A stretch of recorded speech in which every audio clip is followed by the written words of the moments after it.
Chairman है सहारा के से भी बहुत सख्ती बरते हुए है, या और भी जो मामले हैं ईडी से भी सीबीआई पूरी तरह सक्रिय हो जाती है। लेकिन अडानी वाले मामले में चाहे भी हो, चाहे सीबीआई हो, चाहे ईडी हो या दूसरे तंत्र हो, उन्होंने चुप्पी कैसे साध रखी है, ये अपने आप में देश में प्रश्न है। और एलआईसी जब शेयर डाउन हुए अडानी ग्रुप के, तो एलआईसी और रिजर्व बैंक ने बोला कि उनका पैसा सुरक्षित है।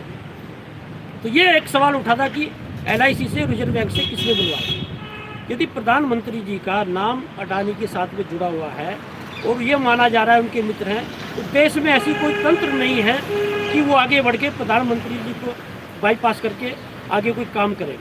तो कहीं ना कहीं किसका दबाव होता है, सेबी पर किसका दबाव है, ईडी पर किसका दबाव है, सीबीआई पर किसका दबाव है, ये प्रश्न अपने आप में देश में कौंध रहा है।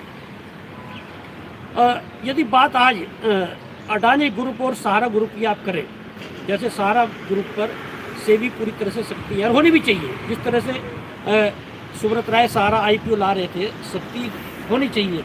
लेकिन एक दूसरा समूह उस पर चुप्पी क्यों, तो ये अपने आप में देश में एक सवाल खड़ा हो रहा है। और सवाल इसलिए भी खड़ा हो रहा है कि देश में आज की तारीख में तो सबसे बड़ा सवाल राष्ट्रीय मीडिया पर है। तो देश में जनहित से जुड़े हुए मुद्दे, जनता से जुड़े हुए मुद्दे, चाहे महंगाई का मामला हो, चाहे बेरोजगारी का मामला हो, चाहे कानून व्यवस्था का मामला हो, रोजी रोटी का मामला हो, कोई जनहित के मुद्दे पर आपको डिबेट राष्ट्रीय मीडिया में नहीं मिलेगी। राष्ट्रीय मीडिया में आज ये माना जा रहा है कि जो सरकार चाह रही है, जो पूंजीपति चाह रहे हैं, उन पे कार्यक्रम बन रहे हैं। तो ये माना जा रहा है कि देश में सबसे अधिक जो नुकसान इस समय देश का कर रहा है वो राष्ट्रीय मीडिया कर रहा है। और मीडिया की यदि आप बात करें तो मीडिया का जन्म इस देश में आज़ादी की लड़ाई के कोख से हुआ है। मीडिया के बारे में ये माना जाता है कि जनहित के मुद्दे मीडिया दिखाएगा, और सरकार या पूंजीपति के गलत काम करते हैं उन्हें उजागर करके एक मीडिया को समाज का आईना माना जाता है कि वो दिखाएगा।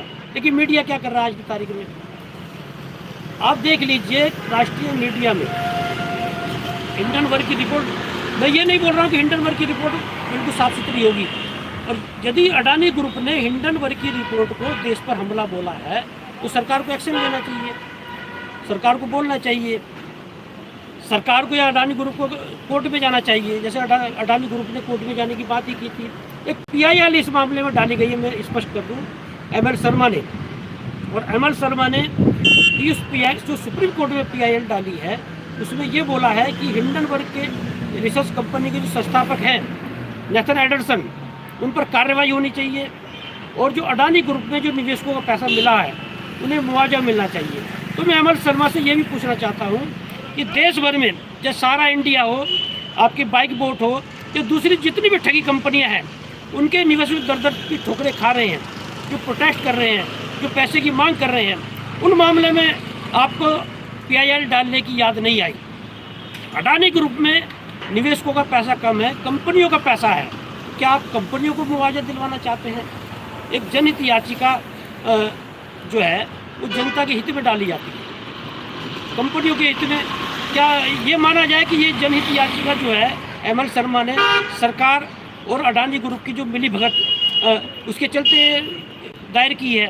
तो कुल मिला के आज की तारीख में देश में जो है, जो जनप्रतिनिधि, जो सरकारें जिन्हें जनता की चिंता होनी चाहिए, वो आज एक कॉरपोरेट घराने की चिंता कर रहे हैं। इस समय देश का कोई नागरिक नहीं चाहेगा कि अडानी ग्रुप डाउन हो या डूबे, और ये मैं भी नहीं चाहता, कोई नहीं चाहेगा।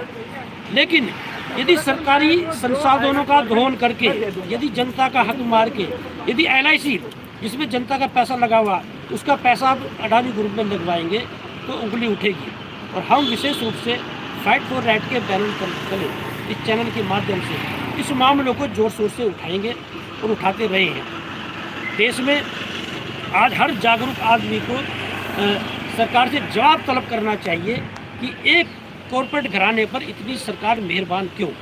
आज इस कार्यक्रम को हम यही विराम देते हैं। नमस्कार।